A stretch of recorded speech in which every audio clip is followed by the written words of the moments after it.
예, 안녕하십니까. 6강 정복시대에 대한 강의를 진행하도록 하겠습니다. 자, 성경은 여호수아서입니다. 장소는 요단 서편의 가나안 땅이 장소가 되겠습니다. 중심 인물은 여호수아입니다.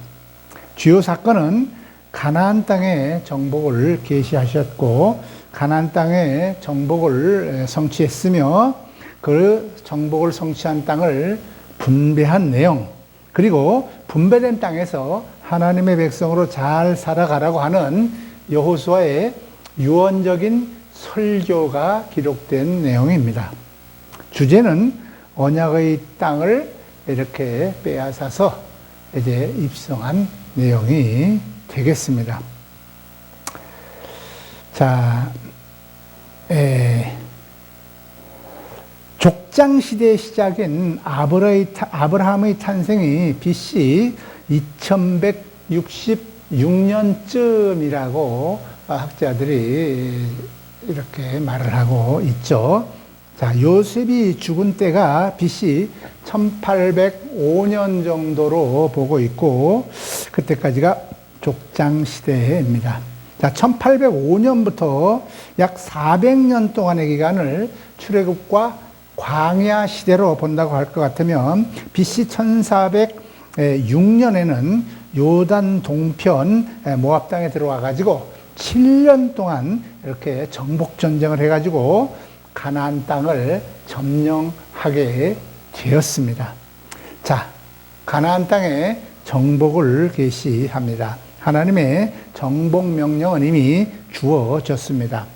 그래서 하나님께서 동행하시겠다고 약속하셨고 여호수아에게 담대하라고 하는 것을 이렇게 말씀하고 계십니다. 자, 그리고 정복 전쟁을 준비하였고, 자, 여호수아 2장에 가면 여리고성을 정탐꾼을 보내서 정탐하고 돌아오는 내용이 기록되어 있는데, 거기에 특별히 기생 라합의 도움을 받게 되는 것을 보게 됩니다. 자, 기생 라합은 이제 구속사에서도 중요한 역할을 차지하는 인물이 되겠습니다. 자, 그 다음에 이제 요단강을 건너가는 사건이 3장에 기록되어 있고, 건너가서 이제 돌을 취해가지고 기념비를 세운 내용이 4장에 기록되어 있으며, 이제 5장에 와서는 할례를 행한 것이 기록이 되어 있습니다. 자, 할례를 한 내용은 이유는 이런 것입니다. 첫째, 애굽의 수치를 굴러가게 하였다, 이렇게 되었고, 그것은 애굽에서의 그 수치스러운 마음을 백성들로부터 이렇게 떨쳐내버리기 위한 그러한 의미가 있습니다. 자, 조상들이 38년 동안 가데스 바네아에서 이렇게 이제 범죄함으로 말미암아 광야에서 허망한 세월, 허송 세월을 하고 이제 38년 동안 이제 그곳에서 다 죽어간 그런 것을 이제 이렇게 그런 것이 수치다, 이런 것을 이야기하고 있죠. 또 출애굽을 했다 할지라도 하나님 앞에 올바르게 하나님 말씀대로 살지 못하고 부끄러운 일을 행하였을 뿐만 아니라 불신의 일을 행했고 하나님을 심지어 대적하기도 하는 그 모든 것도 역시 애굽의 수치였다라고 하는 것입니다. 그러므로 길갈의 할례를 통해서 과거로부터의 단절을 이렇게 의미하는 것이라고 할 수가 있겠습니다. 자, 두 번째는 이제 길갈에서 그 땅의 소산을 먹게 되었습니다. 출애굽한 이후로 하나님께서 이제 매일 만나를 내려주셔가지고 만나를 40년 동안 먹고 살았습니다. 자, 이제 요단강을 건넌 이스라엘 백성들에게 만나는 그치고 그 땅의 소산을 먹게 되었다고 하는 것이죠. 이것은 무엇을 의미하는 것이냐? 독립성을 이렇게 자각하라, 그런 의미입니다. 독립해라, 그런 뜻이죠. 그리고 심는 대로 거두는 원리를 배우라고 하는 것입니다. 심는 대로 거두는 원리.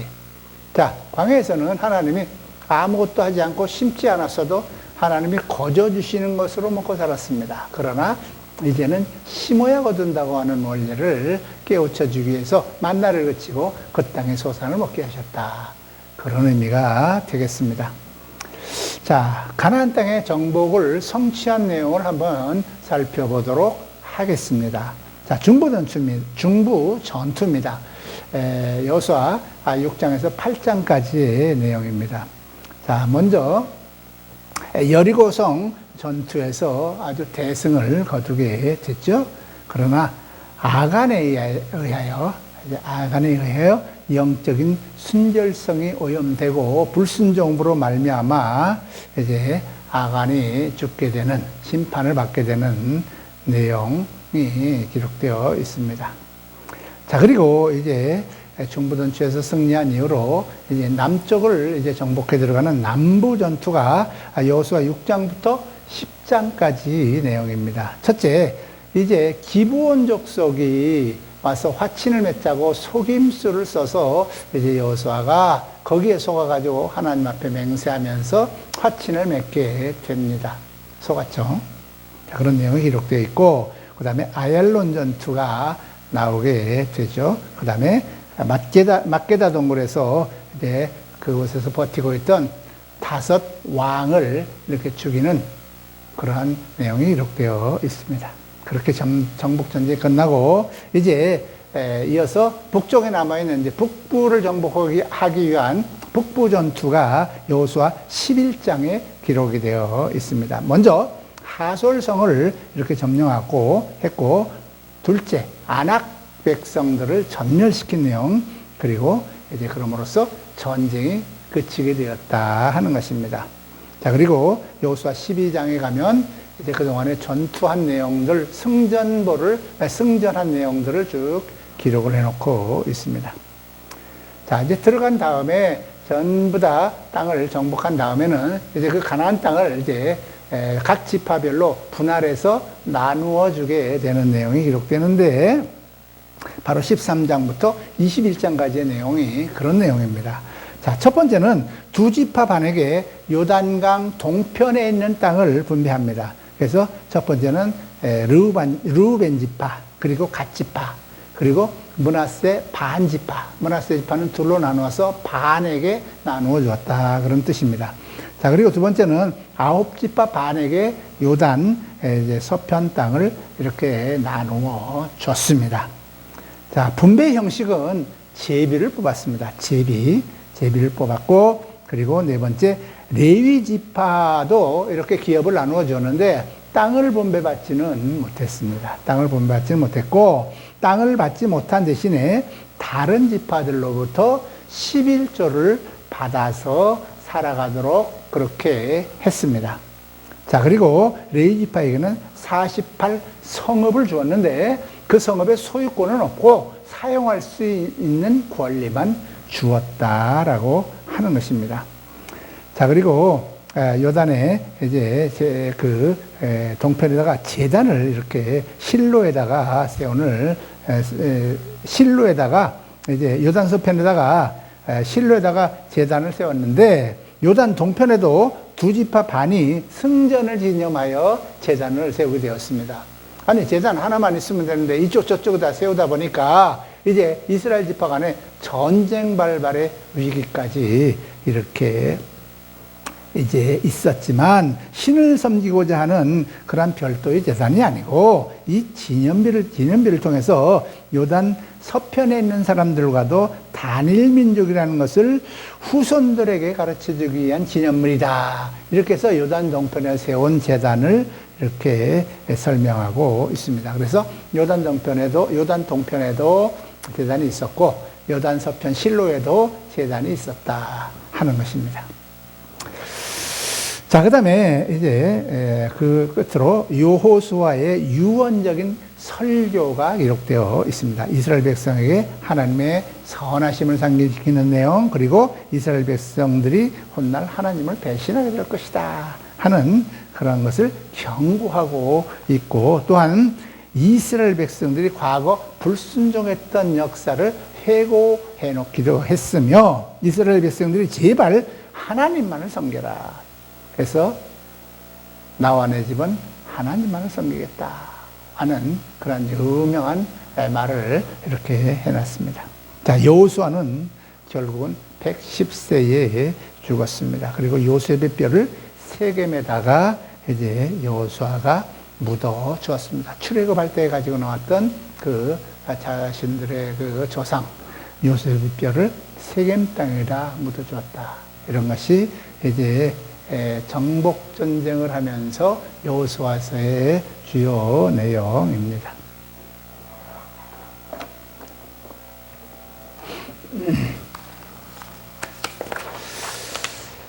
자, 그러면서 이제 사사시대로 넘어가게 됩니다. 자, 신학적인 주제를 말씀드리겠습니다. 첫째, 하나님의 약속으로 주신 그 땅에도 몰아내야 하는 살고 있는, 터를 잡고 있는 원주민들도 있다고 하는 것이죠. 하나님은 우리에게 믿음의 체험을 주시고 그 믿음으로 그것을 취하라, 정복해라, 라고 승리해라, 라고 말씀을 하셨습니다만은, 그러나 우리에게는 옛사람이 있고 또 생명으로는 속사람이기 때문에 옛사람과 싸워서 이겨라, 승리해라, 그렇게 말씀하고 계시는 것입니다. 자, 두 번째, 이미 주어진 언약의 땅을 정복하는 것입니다. 하나님이 정복전쟁에 참여하신다고 하는 것이죠. 싸움은 거룩한 전쟁이다 라고 하는 것입니다. 내가 싸워서 이긴다 라기보다는 하나님께서 이미 나와 함께 하시고 승리한 싸움을 우리는 정복해 믿음으로 나아가기만 하면 된다 라고 하는 것을 가르쳐주고 있는 것입니다. 자, 믿음으로 정복전쟁을 해라. 그리고 강하고 담대해야 된다. 두렵거나 약해서는 안 된다 하는 것을 가르쳐주고 있습니다. 다음으로 이제 이방 여인이 하나님의 신정국가에 참여하는 내용이 기록되어 있습니다. 아까도 말씀드렸지만 기생 라합이라고 하는 것입니다. 예수 그리스도의 이제 그 계보에 들어있는 여인이 됩니다. 하나님을 경외하는 사람은 다 하나님의 백성이 될 수 있다는 믿음의 법칙을 예언한 것입니다. 하나님은 이방인이나 선민 이스라엘 백성이나 구별이 없습니다. 차별이 없습니다. 구원을 하시는 데에는 차별이 없다는 것을 구약 성경에서도 보여주고 있는 것입니다. 자, 그리고 여호수아는 이스라엘 백성의 배반을 예언하고 있습니다. 하나님을 떠날 것을 여호수아가 이미 예언해 놓고 있다 하는 것이죠. 자, 이제 마지막으로 정복 시대에 나타나는 예수 그리스도에 대하여 말씀을 드리도록 하겠습니다. 자기 백성을 약속의 땅 천국으로 인도하는 그리스도의 예표로서 이제 여호수아를 우리에게 보여주고 있습니다. 여호와의 군대 장관, 성경에는 하나님의 전쟁을, 하나님께서 전쟁을 친히 행하시는 자로 이렇게 나타나지만, 그런 의미에서 여호수아는 그리스도의 예표라고 하는 것입니다. 자, 정복전쟁에 관한 이제 정복시대, 오늘 강의를 마치도록 하겠습니다. 감사합니다.